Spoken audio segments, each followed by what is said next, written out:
Kristen here. If you're interested in minimalism, simplifying, and healthy living, then stick around.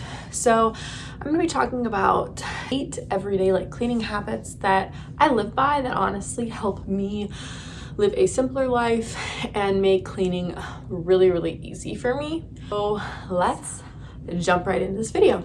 The habit that I've implemented in terms of cleaning is a 5-minute declutter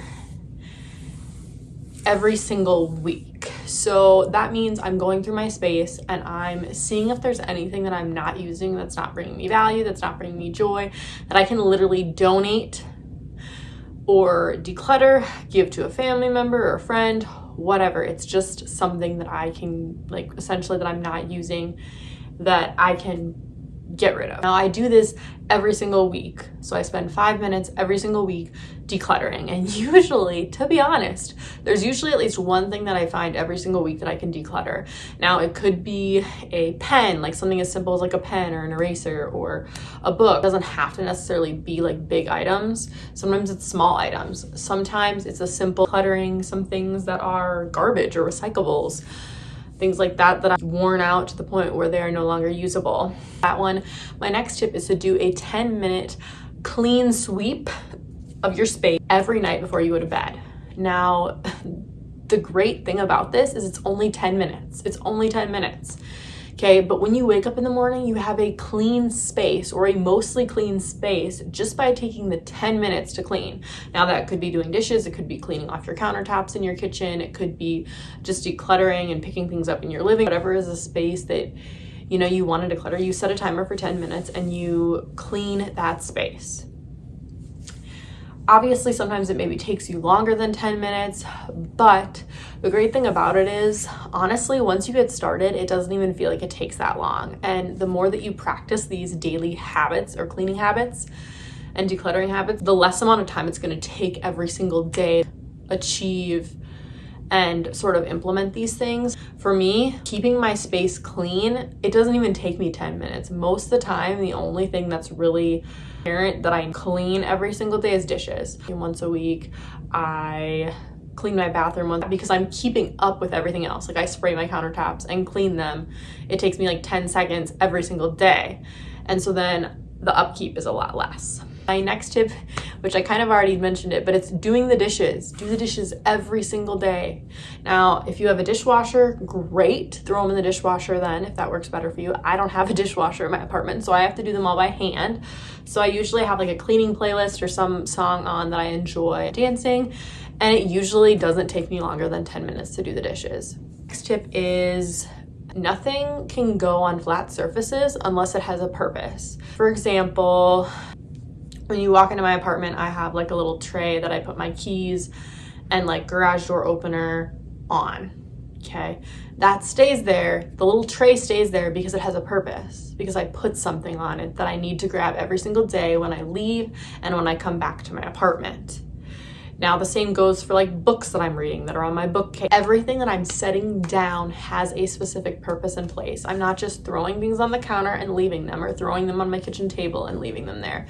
Because typically accumulate on flat surfaces because we're lazy or we're not thinking about it or we don't know where something goes, and so we just throw it on the flat surface, and then it just builds and builds and builds up until it's now this insurmountable task, or it feels insurmountable, and it's going to take you a lot longer to clean. So by simply just having that rule in place, you take the extra minute or 30 seconds, put that thing away or find a spot for it, so that way you're not dealing with that issue. I'll assign a spot for everything.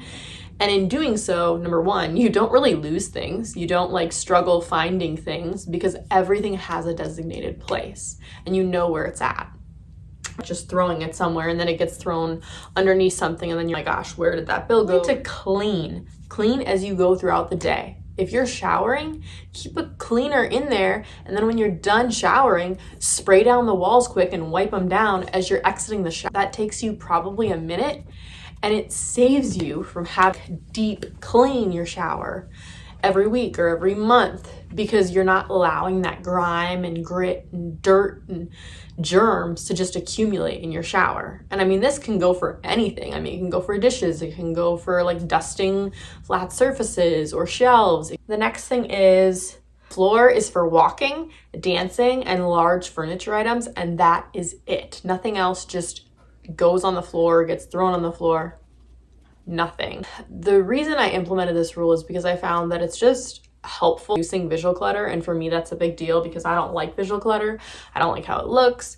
It makes me anxious. I just don't like it. So in other words, I want to be able to freely walk around and dance in my apartment. I want to be able to use my furniture. So that means that there's nothing randomly on the floor. So for example, I have blankets. My blankets are all in a basket. Okay, so they aren't just thrown on the floor or thrown randomly in random places. Like there is a set spot for everything. There's a set spot for my pillows, a set spot for my books, a set spot for everything in my apartment, and nothing is just thrown on the floor, which is helpful because it makes my cleaning easier.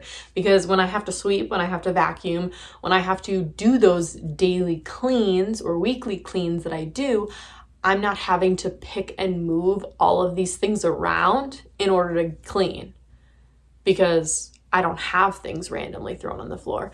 Now, obviously, if you have children, this may be a little bit different in that their toys are going to be on the floor at some point, but maybe you create like a limit or a rule of like, they get to take out one bin or a certain number of toys at once, and they need to pick them up and then they can grab the next toy or bin.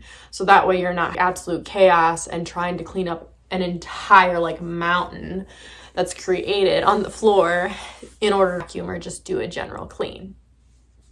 My last tip is just simply to make your bed every morning. Now, this is a simple one that reduces visual clutter and just makes my bedroom feel better. And not only that, but a huge step for me in making me feel accomplished. It's the first thing I do when I wake up in the morning. So I essentially wake up, I stretch, I get out of bed, and I make my bed. It is the first task that I actually accomplish, and it makes my room feel clean before I leave for work in the morning. So that's just a really important step for me. Until next time, it's a beautiful day to simplify. Bye, y'all.